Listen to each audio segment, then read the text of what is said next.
This video is about using an adjustment layer called Threshold.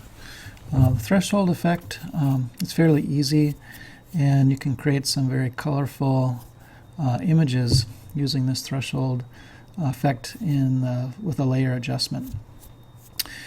This will be pretty easy to do if you have a portrait of somebody against a plain background like a green screen or a white wall or anything that has a plain background. This will work a lot easier than if you had a very busy background with lots of objects and colors in the background. So if you can get a portrait of somebody against a simple background, the threshold effect will work well for you. All right, let's get this set up. Notice I only have one layer in my layers panel. Remember to make a duplicate, Control J.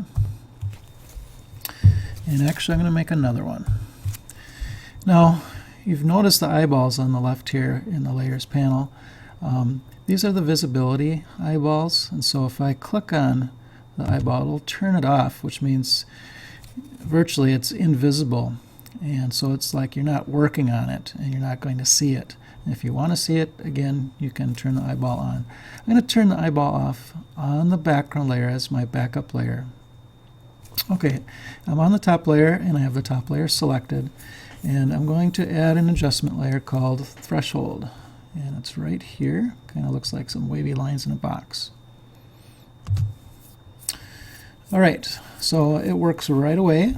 You don't need to use a brush for this one, but you will need to use a slider, and you adjust the slider to how much detail or how much black you want showing. I'm going to go right about there. Let me take another look. That's about right. So it's kind of an Andy Warhol effect if you know that artist who uses he used a lot of color in his paintings, two-tone paintings. I'll click that again. All right, now what I'd like to do with this, and this looks cool in itself, but we're going to put some color in the background and add a filter to this. All right,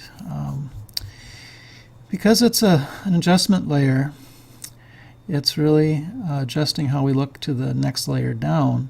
So what I want to do is actually merge these two layers together, and so that I can do something with the white. Oops, I'm messing around. Control Z here. All right, so to go up to layer, you can learn the shortcut for this too. All the shortcuts are mentioned in these menus. I'm going to go to the bottom of it where it says merge down, which will combine my adjustment layer and my image so it's one piece, and so I can do stuff to that black and white image. Alright, so you notice my layers panel now, it's just one layer, and now I can add color to the white. Now in the tools, there's a gradient tool right here, and underneath it, if I press and hold on it, there's a paint bucket. And the color chips, I'm going to change the foreground color to red. And I could probably use the paint bucket, but the problem with the paint bucket is it doesn't do a good job. It's missing pieces here. Plus, I didn't want to color the hair red as well. So I'm going to undo that. Control Alt Delete. Excuse me. Control Alt Z. There we go. So I'm going to use a different method. Let me put my tool back to gradient. And you go up to the top where it says select.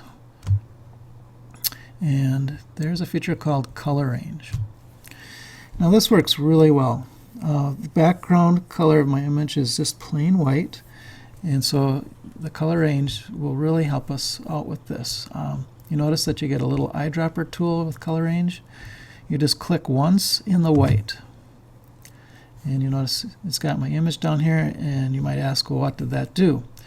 Well, it really selected all the pieces of white in the image, even between the hair, which is awesome because that would be like impossible to select all of those any other way. And I can check that. There's a selection preview if I go to mask, so we're kind of making a mask here. Notice that all the hair has been eliminated and just the white has been chosen. So I'll go back to none, and I'm going to click OK.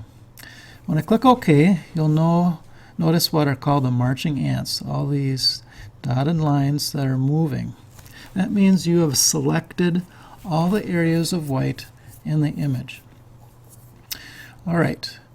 I'm going to go to the color chip. I'm going to pick a blue,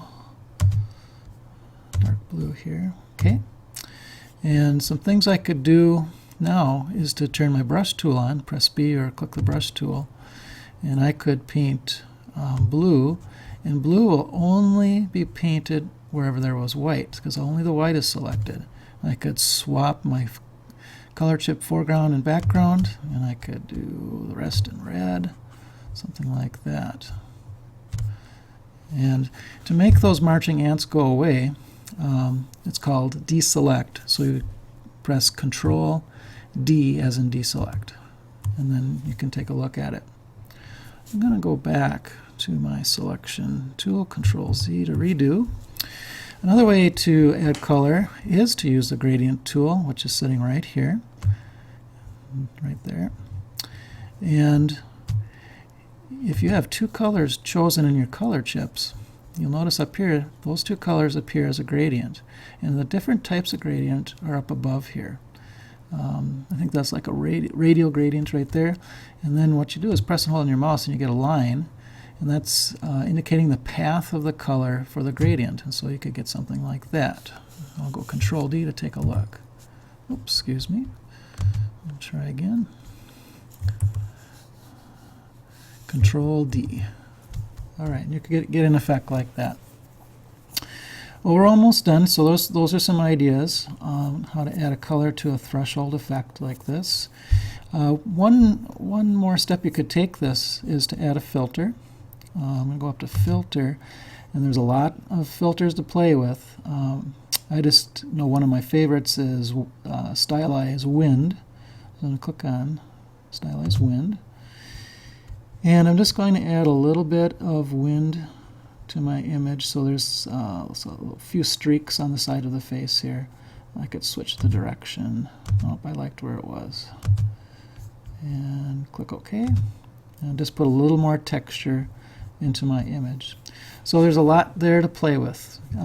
Use a portrait that you've taken with a simple background. Remember to use the threshold layer. Remember to merge. Then it's select color range, and then you can use the brush or the gradient tool to get a really nice looking threshold effect with one or two colors. All right, give it a try.